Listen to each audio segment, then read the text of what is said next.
সেই মোবিলটা নিয়ে ওনার জিনিসে লাগানোর পর ওনার হাতের মধ্যে দিয়ে সেটা পিচ্ছিল হয়ে গেল।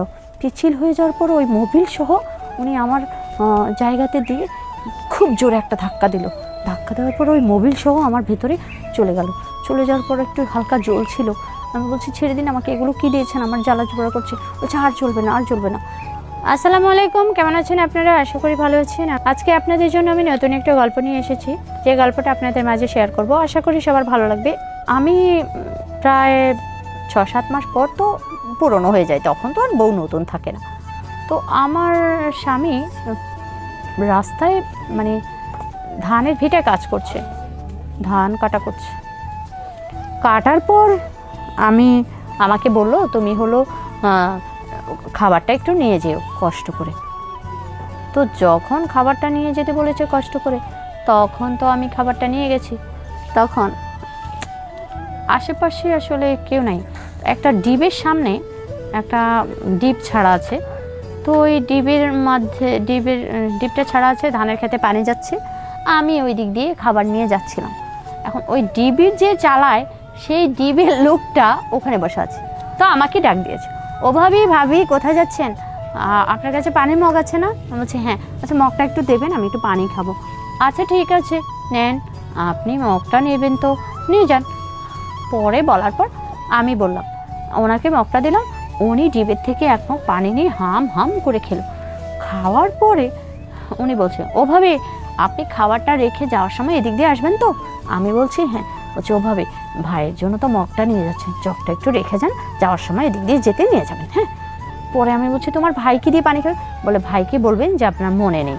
ভাবি আমার কাছে তো জগও নেই, মগটাও যদি না থাকে আমি ভাতটা খেয়ে কী দিয়ে পানি খাবো?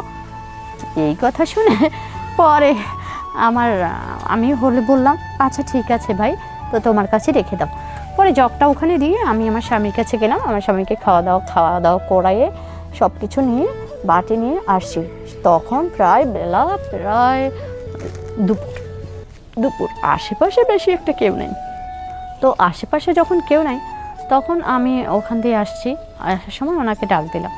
দেখলাম উনি বসে আছে, বসে কি যেন তেল মোবিলের এগুলোর কাজ করছে। তো আমি বললাম, ভাই কি করছেন, আপনার মেশিন বন্ধ কেন?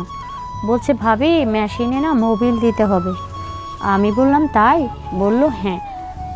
তারপর বললাম আচ্ছা ঠিক আছে, আমার জগটা একটু দেন, আমি চলে যাব। গিয়ে আবার দুপুরে রান্না আছে, অনেক কাজ আছে। বললো, আরে ভাবি বসেন তো, সারাক্ষণ তো শুধু কাজই করেন, কাজ আর কাজ নিয়েই থাকেন শুধু, কেন এমন করছেন? বসেন না, একটু দুদণ্ড একটু কথা বলি। আপনার বাড়ির সবাই কেমন আছে? আপনার বাসার সবাই ভালো আছে কিনা? আপনার বাবা মা সবাই ভালো আছে? আপনি বেড়াতে যান না মাঝে মাঝে আপনাদের বাবা মায়ের বাড়িতে? আমি বললাম হ্যাঁ বেড়াতে তো যাই, কিন্তু আসলে বেশি দিন বেড়াতে পারি না। আপনার ভাই তো একা থাকে, আমি চলে গেলে ওনার রান্না খাওয়ার খুব কষ্ট হয়ে যায়, আর সেই জন্যই আমি আসলে এতটা বেড়াতে পারি না। তো ভাবি ছেলেটা বলল, তাই না ভাবি যাই হোক, আপনার দাম্পত্য জীবন কেমন চলছে? ভাই তো আসলে খুব ভালো মানুষ, কিন্তু আসলে ভাই সব দিকে পারে তো আপনার সাথে? আপনি যে মানুষ, আমার তো মনে হয় না ভাই আপনার সাথে পারে বলে। যাই হোক ভাবি, লজ্জা কিন্তু রাখবেন না। হ্যাঁ, আপনার যদি মনে না হয় যে ভাইকে দিয়ে আপনি খুশি নয়, তাহলে আমাদেরকে একটু বলবেন, আমরা তো আছি। অযথা আপনি কিন্তু কষ্ট করবেন না, কেমন?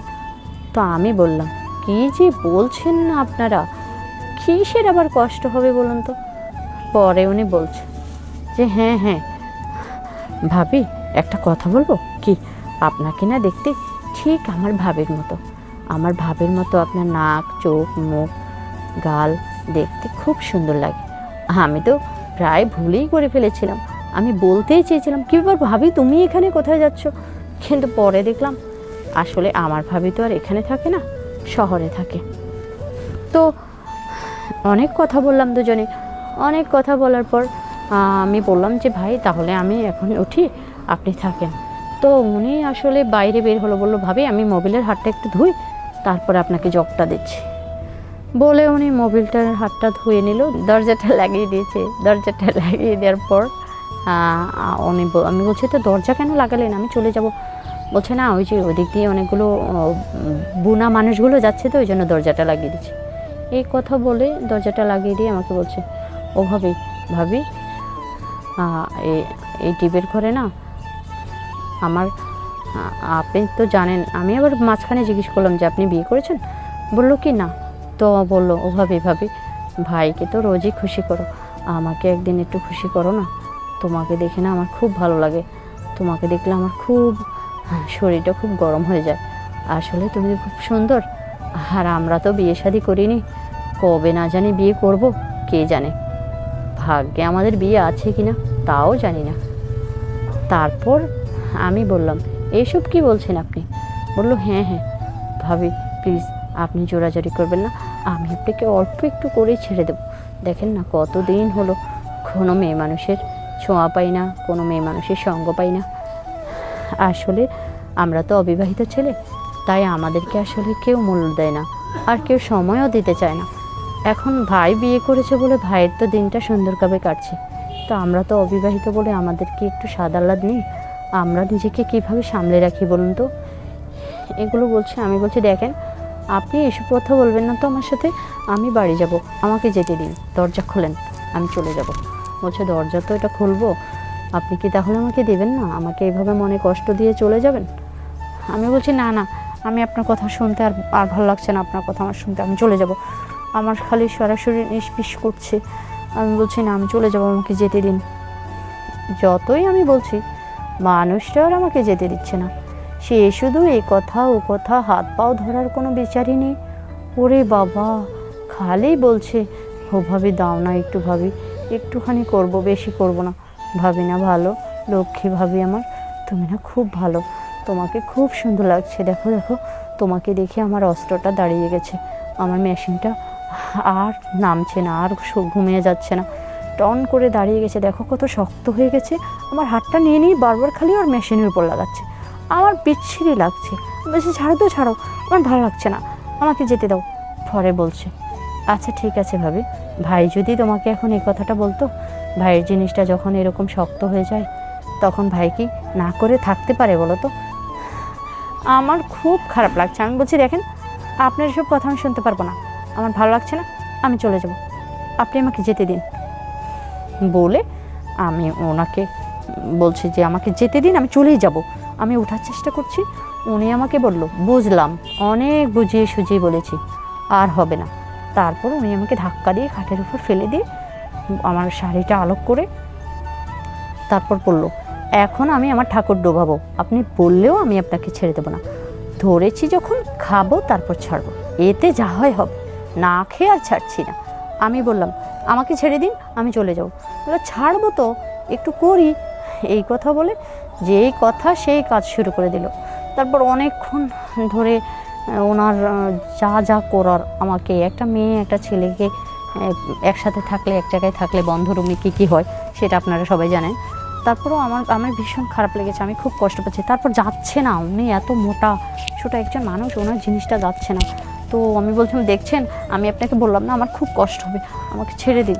উনি বললো, আরে একদম কষ্ট হবে না, তুমি দাঁড়া দেবো। এই কথা বলে উনি ওনার মেশিনের যে মোবিল, সেই মোবিলটা নিয়ে ওনার জিনিসে লাগানোর পর ওনার হাতের মধ্যে দিয়ে সেটা পিচ্ছিল হয়ে গেল। পিচ্ছিল হয়ে যাওয়ার পর ওই মোবিল সহ উনি আমার জায়গাতে দিয়ে খুব জোরে একটা ধাক্কা দিল। ধাক্কা দেওয়ার পর ওই মোবিল সহ আমার ভেতরে চলে গেল। চলে যাওয়ার পর একটু হালকা জ্বল ছিল। আমি বলছি, ছেড়ে দিন আমাকে, এগুলো কী দিয়েছেন, আমার জ্বালা জোড়া করছে। বলছে, আর চলবে না। তারপরে ওনার কাজ শেষ হলো, উনি আমাকে ছেড়ে দিল। ছেড়ে দিয়ে আমি বাইরে বের হয়ে বলছি, আমি জানতাম না আপনি এতটা খারাপ। পরে বলছে, শোনেন, খারাপ ভালো কিছু নয়, আসলে অনেক দিন থেকে না খেয়ে আছি তো, তাই পিপাসায় পাগল হয়ে গেছিলাম। যদি ভুল করে ফেলে থাকি, আমি জানি আমি ভুল করছি, আপনি আমাকে ক্ষমা করে দেবেন। আসলে আপনি 1 সেকেন্ডের জন্য যদি মনে করেন যে আমি আপনার স্বামী, তাহলে আপনার কাছে মনে হবে না যে আমি অপরাধ করেছি। তবে একটা কথা কি, আমরা যারা বিবাহ ছাড়া আছি ছেলেরা, তাদেরও যে এই কষ্টটা আছে, এটা আসলে আমরা কাউকে বোঝাতে পারি না।